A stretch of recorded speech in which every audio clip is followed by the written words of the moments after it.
같습니다. 네, 오늘 우리 하나님 말씀은 누가복음 9장 18절에서 27절 말씀 보도록 하겠습니다. 신약성경 107페이지쯤에 있습니다. 누가복음 9장 18절에서 27절 말씀입니다. 누가복음 9장 18절에서 27절. 네, 우리 함께 하나님의 말씀을 읽도록 하겠습니다. 예수께서 따로 기도하실 때에 제자들이 주와 함께 있더니 물어 이르시되 무리가 나를 누구라고 하느냐? 대답하여 이르되 세례 요한이라 하고 더러는 엘리야라, 더러는 옛 선지자 중에 한 사람이 살아났다 하나이다. 예수께서 이르시되 너희는 나를 누구라 하느냐?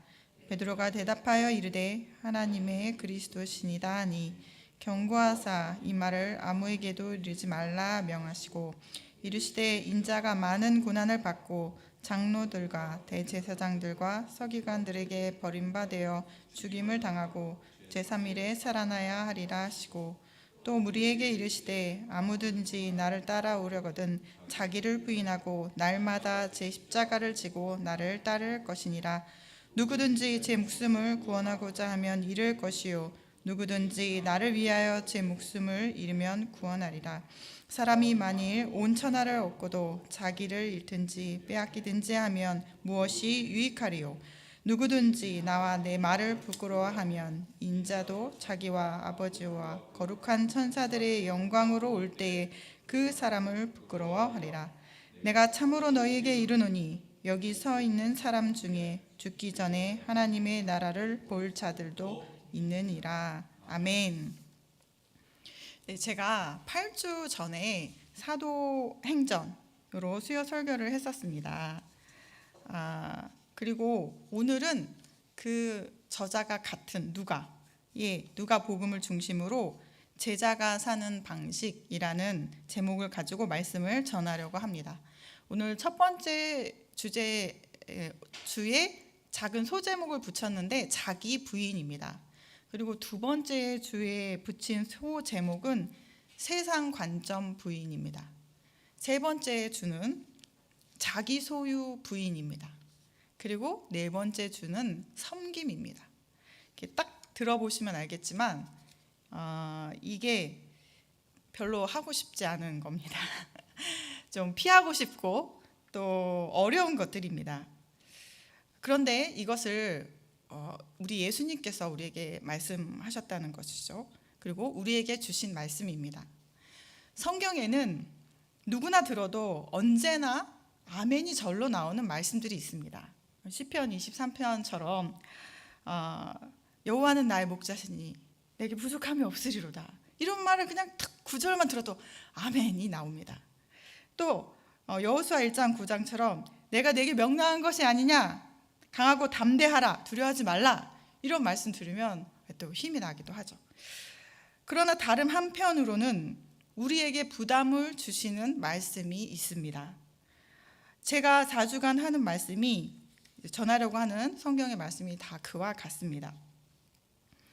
그러나 하나님께서 주신 말씀이기에 우리가 받기를 원하고, 하나님께서 우리에게 언제나 들을 때마다 위로가 되고 격려가 되는 말씀처럼 우리에게 도전으로 주시는, 또 우리에게 부담으로 주시는 그 말씀에도 하나님께서만 우리에게 주실 수 있는 은혜가 있기에 우리가 이것을 믿고 또 순종하며 그대로 살아야 될 줄 믿습니다. 우리에게 보여주실 하나님의 은혜가 더 클 것을 기대하면서 우리 말씀을 함께 나누기를 원합니다. 오늘 본문 말씀은 예수님과 제자들의 대화입니다. 사람들이 나를 누구라 하느냐, 그리고 이어서 너희는 나를 누구라 하느냐, 이렇게 예수님이 묻고 계시죠. 이 말씀은 사실 지지난주 우리 담임 목사님께서 주일 설교에 하셨던 마태복음 그 본문과 비슷한 그 내용을 담고 있습니다. 근데 우리가 본문으로 바로 들어가기 전에 먼저 살펴보고자 하는 것이 있습니다. 제가 제목에도 달았지만 제자입니다. 제자.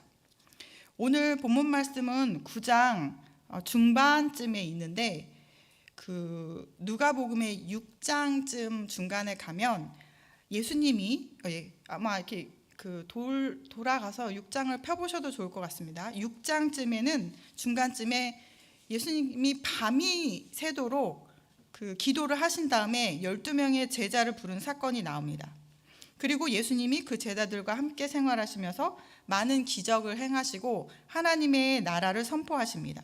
그런데 이 부분을 이렇게 딱 요약해가지고 저는 한 문장처럼 기록하고 있는 부분이 있는데요. 그게 8장 1절입니다. 8장 1절이 정리한 것처럼 이렇게 기록하고 있습니다. 그 후에 예수께서 각 성과 마을에 두루 다니시며 하나님의 나라를 선포하시며 그 복음을 전하실세 12 제자가 함께 하였고, 이렇게 되어 있습니다.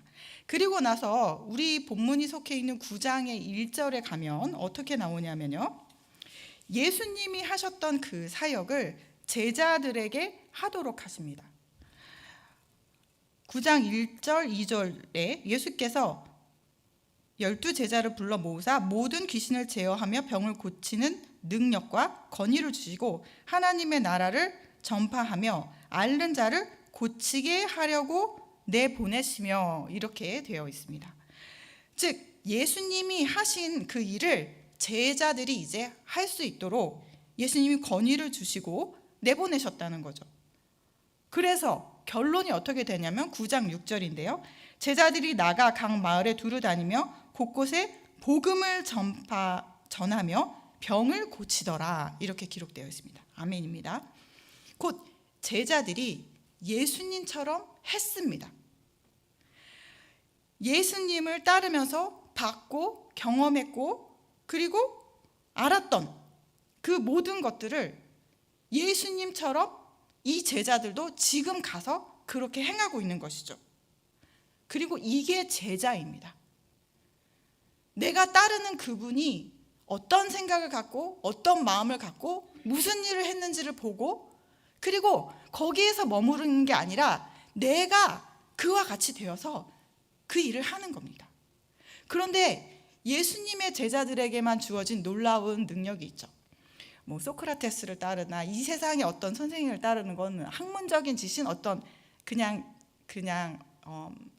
생각, 또 어떤 철학일 수도 있는데, 우리 제자에게 예수님께서 주신 그 권위는 이 세상의 권위가 아니었습니다.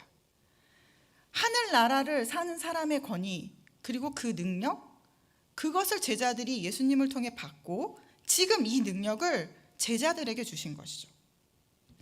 사람들에게는 저마다 자신을 이해하고 또 사물을 인식하고 세상을 보는 관점이 있습니다. 자기만의 어떤 철학이 있습니다. 제자들도 아마 예수님을 따르기 전에는 다 각자의 어떤 생각과 관점과 그런 것들이 있었을 것입니다. 그러나 예수님을 알고 나서는 이제 그 예수님의 방식, 내가 따르는 그 스승의 방식대로 자기 자신을 물들이고 훈련시켜 가게 되는 것이죠. 이제 이 제자들이 사는 방식은 자신들이 이전까지 살아왔던 수십 년의 방식을 다 버리고 예수님에게서 보고 배운 대로 따라갑니다. 그리고 그렇게 행합니다. 예수님은 그냥 인간 스승님이 아니라 길이요 진리요 생명이며 살아계신 하나님의 아들, 그분을 따라가는 것이죠. 스승이 되신 예수님은 3년간 제자들과 그 삶을 함께 하셨습니다. 같이 먹고 같이 자고 그리고 같이 살고, 어디를 가든 무엇을 먹든 누구를 만나든 예수님이 가고자 하는 대로 갑니다. 그리고 제자들이 갔습니다. 예수님이 이끄시는 대로, 예수님이 가고자 하는 대로 갔고 제자들이 따랐다는 것이죠. 이것은 굉장히 중요한 부분이 요 안에 있습니다. 결정은 주님이 하시고 그 책임도 우리 주님이 지신다는 뜻입니다.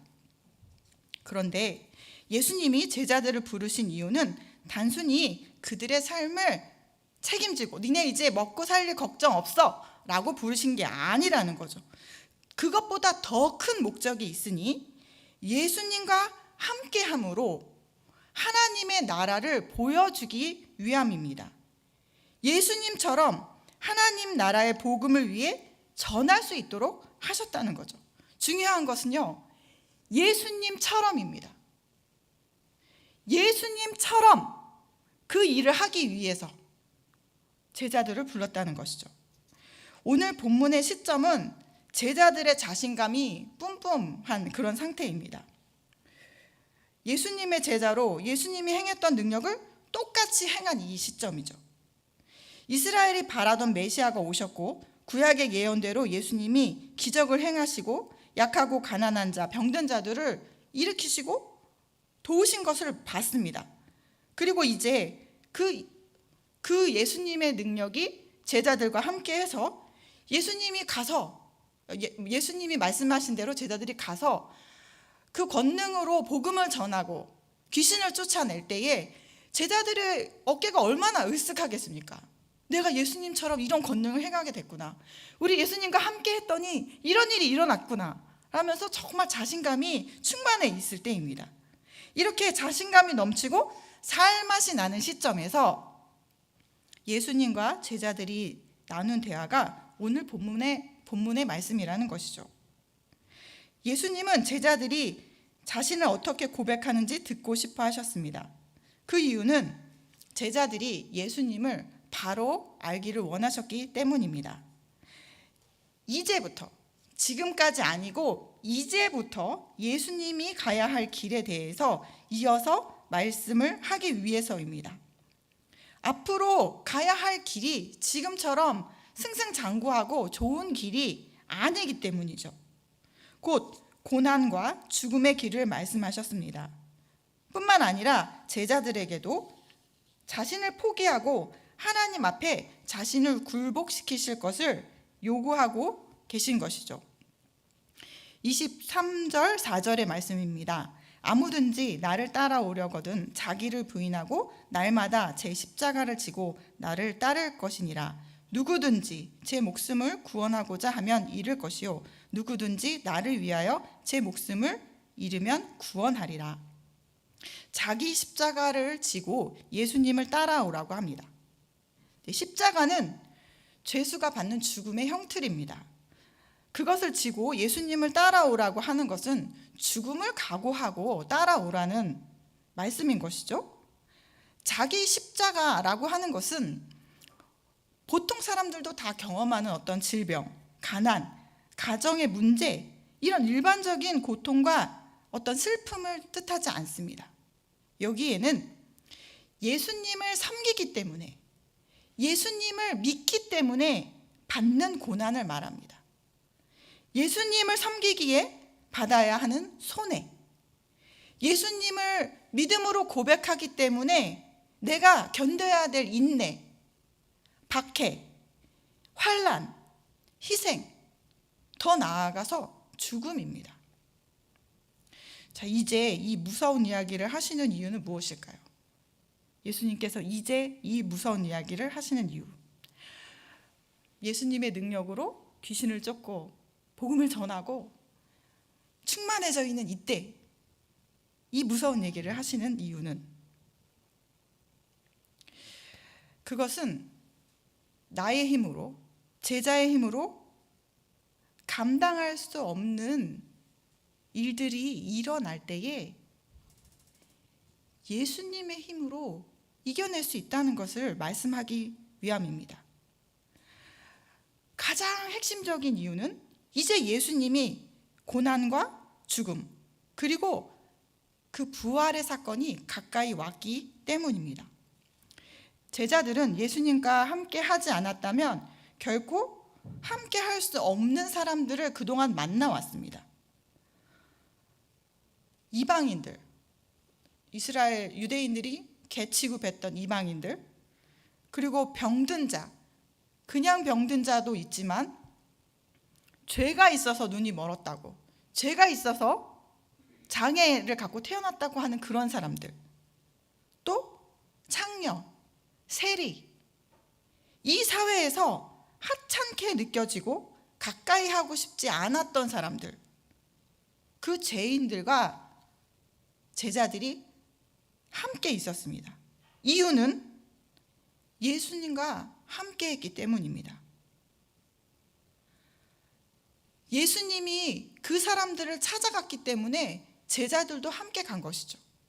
그래서 이들은 무엇을 만나게 됐냐면 살아계신 하나님의 능력을 받고 살아계신 하나님이 우리와 함께하며 회복하는 것을 봤습니다.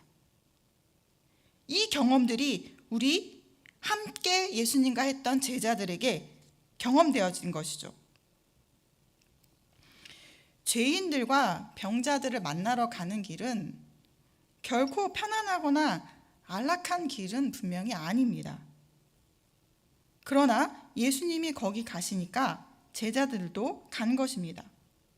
제자의 의지로 사는 것이 아니고 예수님의 의지, 우리 하나님의 의지로 사는 것입니다. 예수님이 제자들에게 이제 그 고난과 죽음, 그 부활을 말씀하신 것도 같은 맥락입니다. 나의 죽음과 부활로 인해 더 이상 죽음이 너희를 어쩔 수 없게 될 것이다. 나와 함께 가자 하는 예수님의 말씀이고 가르침인 것입니다. 내 힘으로 만나고 싶지 않고 네가 가고 싶어 하지 않고 너가 참는 것, 더 이상 하고 싶어 하지 않는 그 자리에 너의 의지를 내려놓고 내 마음, 하나님의 마음으로 견디라는 것입니다. 그래서 네가 내 제자였구나. 참 잘했구나.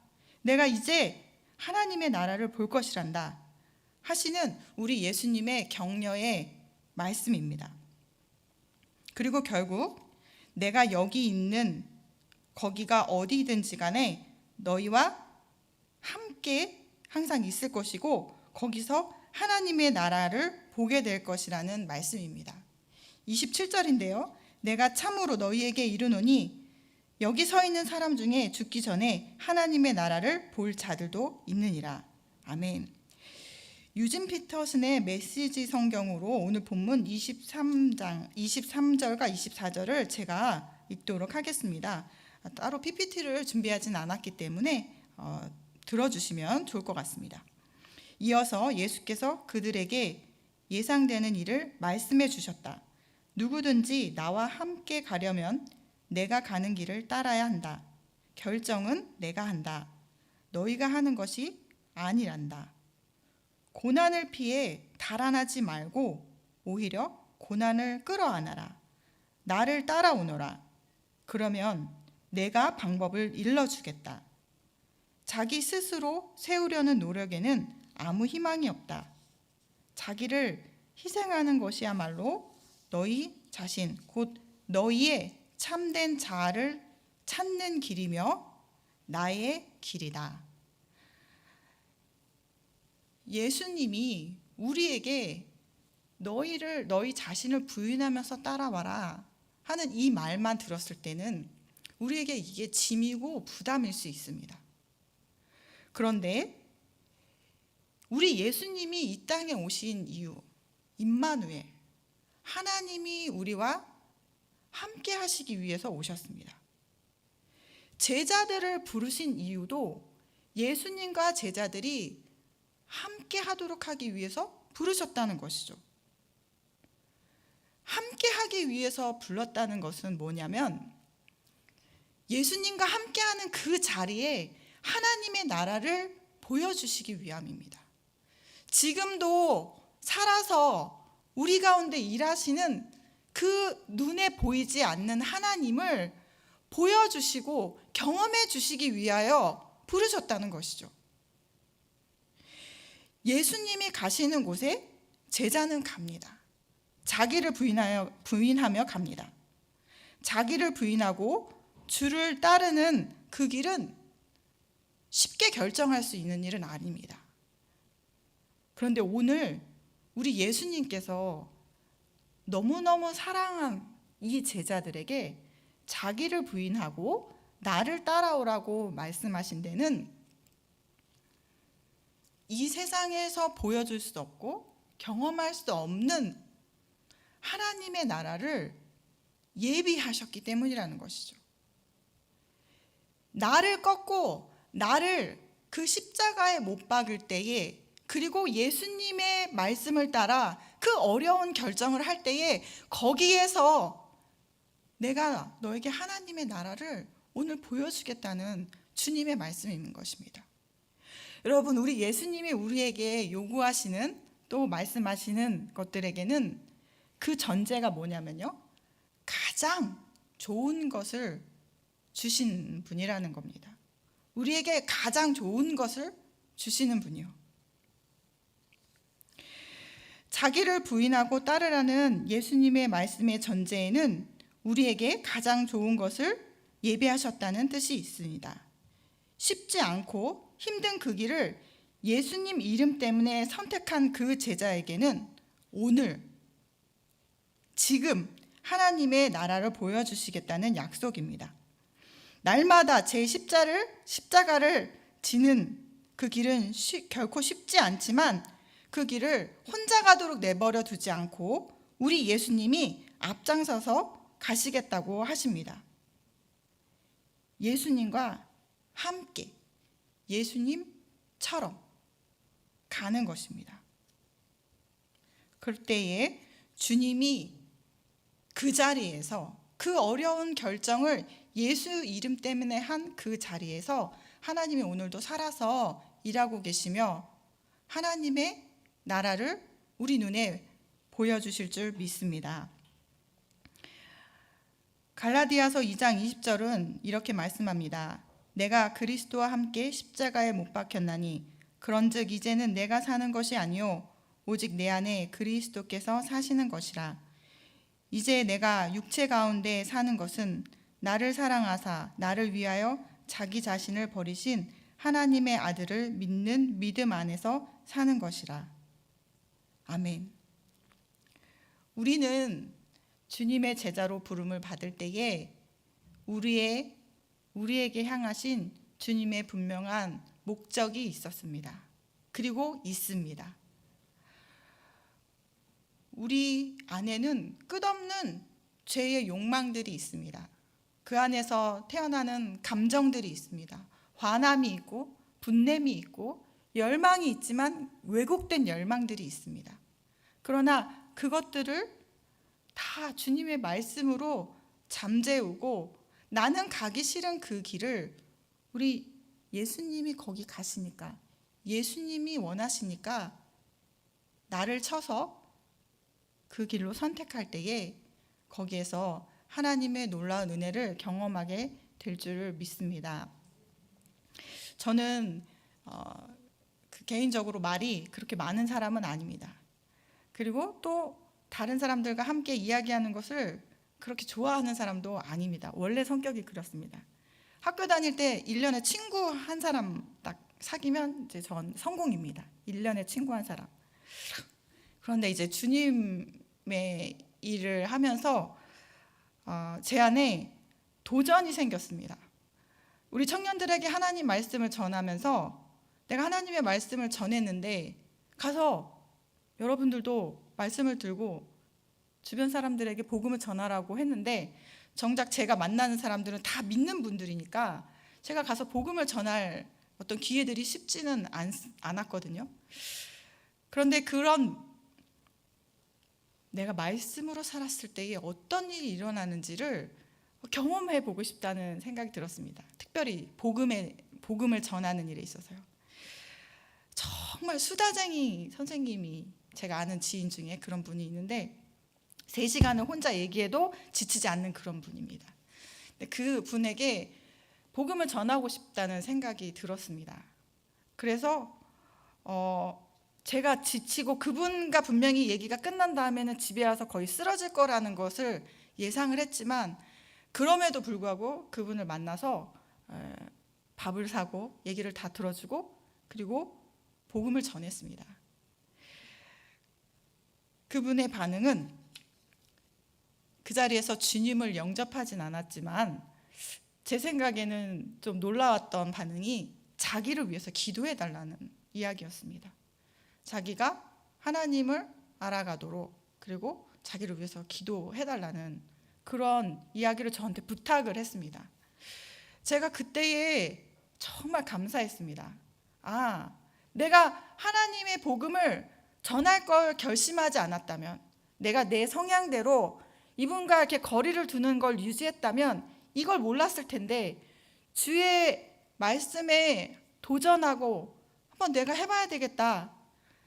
내가 싫어하지만 주님의 이름을 위해서 내가 복음을 전해야 되겠다. 이렇게 나아갔을 때에 하나님께서 일하시는 것들을 보여주신 것이죠. 저는 그분을 위해서 지금도 계속 기도하고 있습니다.